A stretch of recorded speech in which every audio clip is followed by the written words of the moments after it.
මීන ලග්නයෙන් උපන් ඔයාට ඔයාගේ ජීවිතය ඔයා කියන මේ මීන ලග්න හිමියා මොන වගේ චරිතයක්ද කියලා කතා කරලා ඔයාට මේ ජුනි මාසය මොන විදියට ගෙවෙයිද කියලා කතා කරන වීඩියෝ එකක් විශේෂයක් ඉවර වෙනකන් නරඹන්න කියලා ඉල්ලීමක් කරනවා. ඔයා විශේෂයෙන් සමාජ ජාල තුළ මාව දැකලා තියෙනවා. එතකොට මීන ලග්න හිමියා කියන්නේ පහුගිය කාල සීමාව දශක ගාණක් පිටිපස්සට යනකම් ඔබ ගොඩාක් දුක් විඳපු කෙනෙක්. විශේෂයෙන්ම කියන මීන ලග්න හිමියා පහුගිය කාලය පුරාවටම ගොඩාක් දුක් විඳා. හැබැයි මේ ජුනි මාසයේ ලැබුවත් සමගම ඔයාට දැන් පොඩ්ඩ ඔයාට තේරෙනවා ඔයාගේ තියෙන යම් ප්‍රශ්න ගැටලු ලෙහෙන්න අරගෙන කියලා බොහෝ මීන ලග්න හිමියන්ට.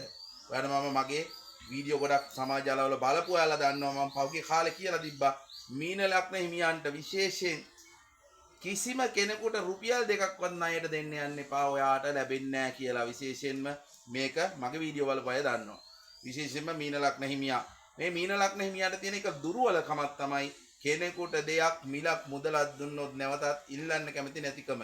ඒ කියන්නේ ඔයා කෙනෙකුට ණයට දෙනවා නම් ඔයා වැරදිලාවත් මීන ලග්න හිමියෙක් නම් කරුණා කර දෙන්න උත්සාහ කරන්න එපා. ඔයාට නැවත ඒ මිල මුදල් ලැබෙන්නේ නැහැ.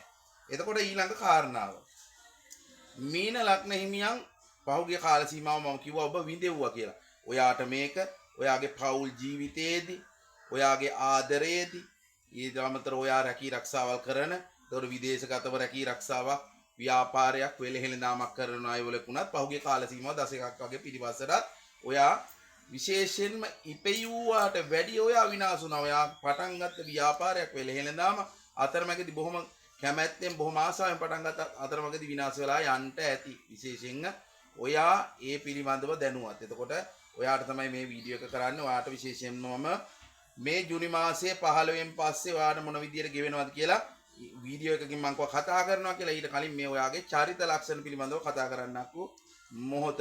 එතකොට ඔයා විශේෂයෙන්ම සිහිය තියාගන්න ඕන. විශේෂයෙන්ම මිතුරන් ඇසුරු කිරීමේදී ඔයා විශේෂ සැලකිලිමත් භාවයකින් මිතුරන් ඇසුරු කරන්න ඕන. ඔයාට විශේෂයෙන්ම මේ මීන ලග්න හිමියන් අහිංසකයි. විශේෂයෙන්ම ගොඩාක් ඔබට හමු වෙන මිතුරන් හම්බෙන්නේ පාපතර මිත්‍රයන්. මේක කාන්තා පිරිමි දෙපිරිසටම එක ලෙසම බලපවතිනවා. මේක විශේෂයෙන් සිහිය තියාගන්න. ඔයා මගේ වීඩියෝ YouTube හරහා මගේ වීඩියෝ එක බලන්න කැමති නම් වීඩියෝ වලට කැමති නම් like කරලා විශේෂයෙන් subscribe කරලා ඊළඟ වීඩියෝ එක ගේන්න. ඔයා මට කමෙන්ට් එකක් දාලා කියාගෙන යන්න ඉදිරියට වීඩියෝ කරන්න වීඩියෝ ඔයාලා බලන්න කැමතිද කියලා. එහෙනම් තෙරුවන් සරණයි.